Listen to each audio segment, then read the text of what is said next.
Bonjour tout le monde, Sean Clément ici à notre merveilleux site Académie d'hiver, une pièce absolument superbe.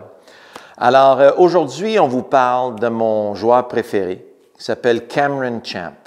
Et ça fait très longtemps que j'attends un joueur comme ça pour être capable de démontrer la beauté d'un élan de golf et comment un être humain est en mesure de d'élancer un club de façon superbe. Alors, on commence avec sa posture et sa distance entre lui et la balle. Alors, vous allez voir justement, puis la façon qu'on a enseigné, vous allez voir un de mes anciens vidéos il y a très longtemps, ça s'appelle Swing Plane Update, Sean Clement. Et je vous montre justement la différence dans le plan d'élan entre un wedge, un fer 7 et un driver. Et vous allez voir que ça change énormément d'un club à l'autre. Puis c'est très important de comprendre qu'on ne peut pas toujours avoir la même distance des mains avec le club à travers tout le set de bâtons. Alors, on a vu justement avec le vidéo du bon contact avec la balle, ça prend une posture, puis vous allez voir celle de Cameron Champ, elle est superbe, vraiment très, très bien centrée à travers le centre de l'arche des pieds. Imaginez que l'arche de vos pieds, c'est comme des ventouses, puis on applique une belle succion contre le sol à partir des muscles du fessier et le muscle de vos quadriceps.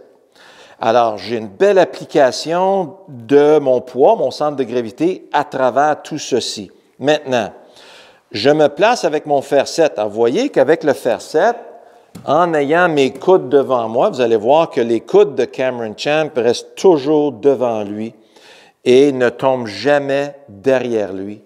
Ça, c'est une autre chose qu'on avait parlé dans la vidéo du contact avec la balle. Alors, si, mettons, on prend un wedge. Alors, j'ai un pitching wedge ici. Vous voyez que la longueur est plus courte que le fer 7.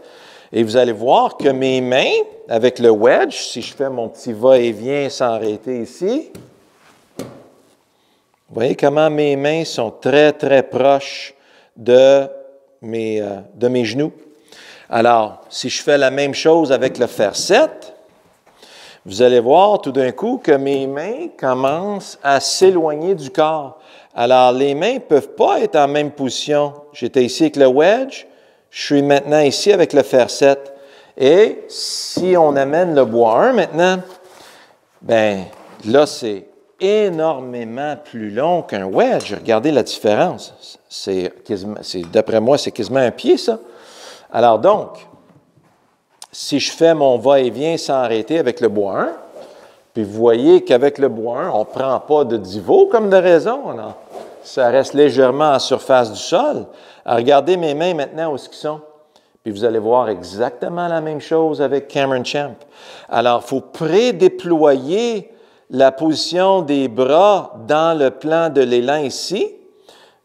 Puis vous voyez la belle ligne que j'ai mise sur le driver. Je peux voir justement le tracé de mon club. Puis je vais aller joindre ce tracé-là. Vous voyez que mes mains sont beaucoup plus loin du corps qu'avec le wedge. Alors, c'est pour ça que j'ai beaucoup de clients. Ceux qui vont bien avec le wedge ont de la misère avec les longs clubs comme les bois puis les longs fers. Puis ceux qui n'ont pas de problème avec le bois puis les hybrides puis les bois d'allée, bien, généralement, ils ont plus de problèmes avec les wedges. Alors, si vous regardez Rory, c'est vraiment la même situation. Alors, les wedges, ils pourraient être beaucoup mieux, mais le driver, il n'y a pas personne qui le bat sur la planète. Il est très difficile à battre avec le driver au niveau de sa distance et sa précision. Alors, juste à savoir comment ça fonctionne, ça donne un méchant bon coup de main. Avoir la bonne distance entre les mains et votre corps pour que vous puissiez avoir un excellent contact à travers toute la gamme de vos bâtons. OK? Alors, pratiquez ça. Puis vous m'en donnerez des nouvelles dans les commentaires en dessous. À la prochaine!